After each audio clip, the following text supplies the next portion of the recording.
Bagian dan fungsi dari tumbuhan. Tumbuhan terdiri dari bunga, buah, daun, batang, dan akar. Akar adalah bagian tumbuhan yang tertanam di dalam tanah. Akar terdiri dari dua jenis, yaitu akar tunggang yang umumnya terdapat pada tumbuhan jenis dikotil dan akar serabut yang umumnya terdapat pada tumbuhan jenis monokotil. Akar berfungsi sebagai penyerap air dan mineral di dalam tanah dan berfungsi juga sebagai penyokong batang tumbuhan. Akar juga dipergunakan untuk respirasi dan berguna untuk tempat penyimpanan makanan. Batang pada tumbuhan berfungsi sebagai tempat melekatnya bagian-bagian lain dari tumbuhan. Daun merupakan salah satu bagian dari tumbuhan dengan beraneka ragam bentuk, ukuran, tebal, dan warna.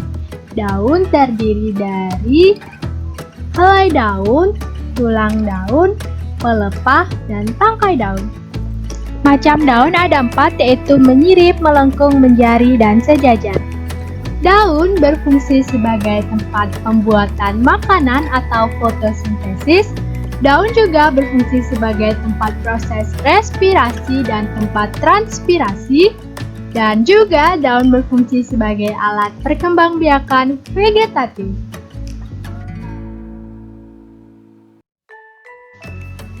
Bunga pada tumbuhan memiliki fungsi sebagai alat reproduksi. Dengan bentuknya yang indah dan baunya yang khas, mampu menarik perhatian serangga, kumbang, atau kupu-kupu untuk hinggap dan membantu proses penyerbukan pada bunga.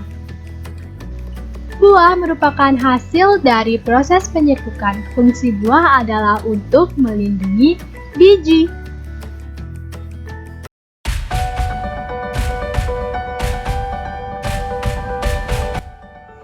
Om Swastiastu.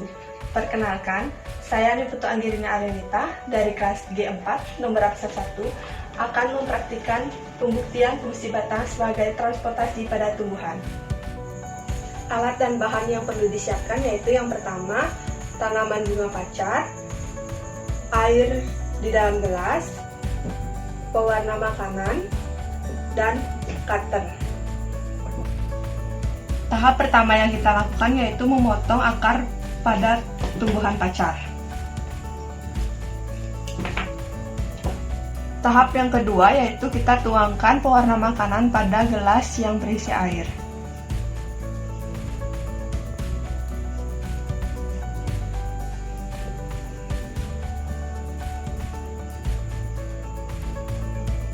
Lalu kita masukkan tanaman pacar ke dalam gelas yang berisi air berwarna. Tahap selanjutnya yaitu kita biarkan tanaman pacar ini kurang lebih 24 jam. Setelah kurang lebih 24 jam, tanaman pacar akan berubah warna menjadi merah. Kesimpulan pada pembuktian ini adalah air berwarna akan merambat naik dari batang ke daun melalui silem. Air dapat naik ke daun karena ada kapilaritas dari batang dan daya hisap pada daun.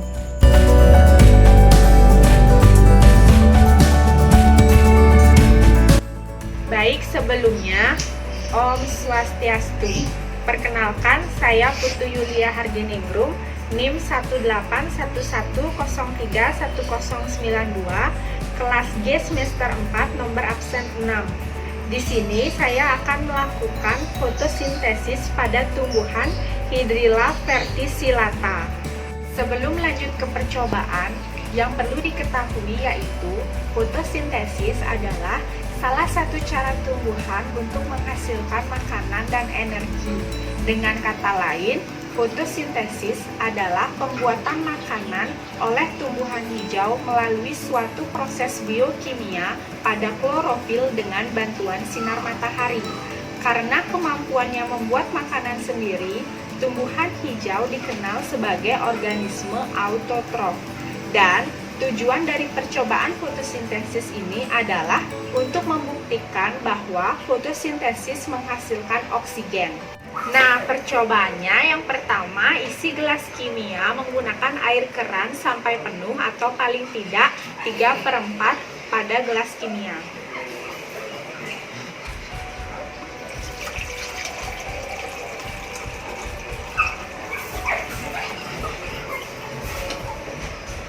Lalu, masukkan ujung-ujung batang tumbuhan Hydrilla verticillata ke dalam corong kaca.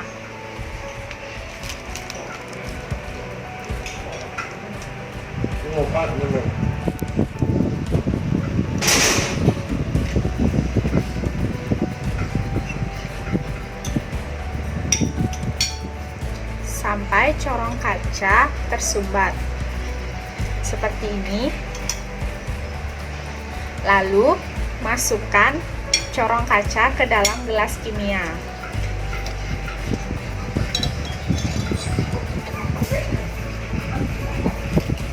Lalu, tutup ujung corong kaca menggunakan penutup corong mika.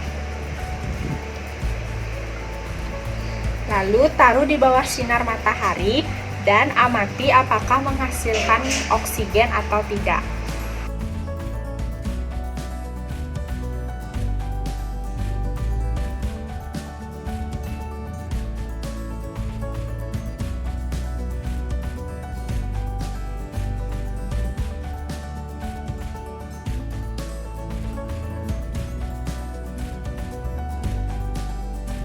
Nah, dari percobaan fotosintesis ini, kita mendapatkan kesimpulan. Kesimpulannya yaitu, terbukti bahwa fotosintesis menghasilkan oksigen yang ditandai dengan adanya gelembung-gelembung. Nah, sekian percobaan fotosintesis yang saya buat. Selanjutnya akan dilanjutkan oleh teman saya.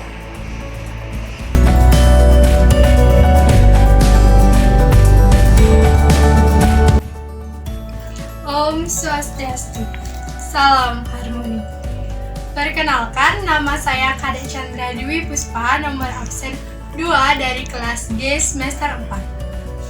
Di sini saya akan praktikum fungsi akar sebagai penyokong.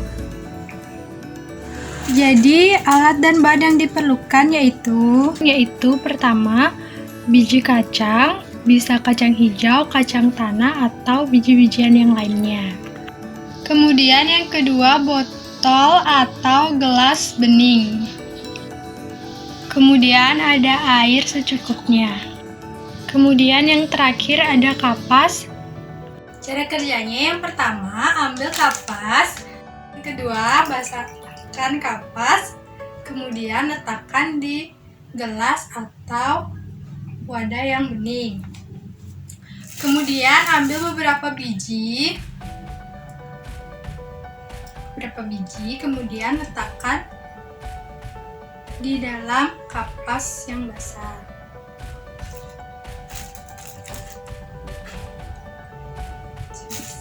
Setelah itu ditunggu hingga 1 minggu sampai tanaman tumbuh. Kemudian setelah tanaman tumbuh sampai seperti ini, sekitar 1 minggu, kita bisa mengamati akarnya. Nah, di sini kita bisa amati akar dari tanaman ini menyokong ke bawah.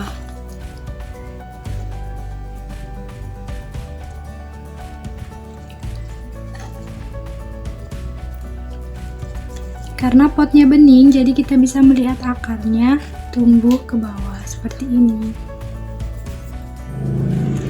Dari praktikum tadi, kita dapat menyimpulkan bahwa akar tumbuhan merambat ke bawah sebagai penyokong tumbuhan dan menyerap zat hara yang ada di tanah.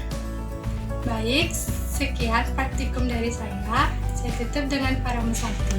Om Santi Santi Santi.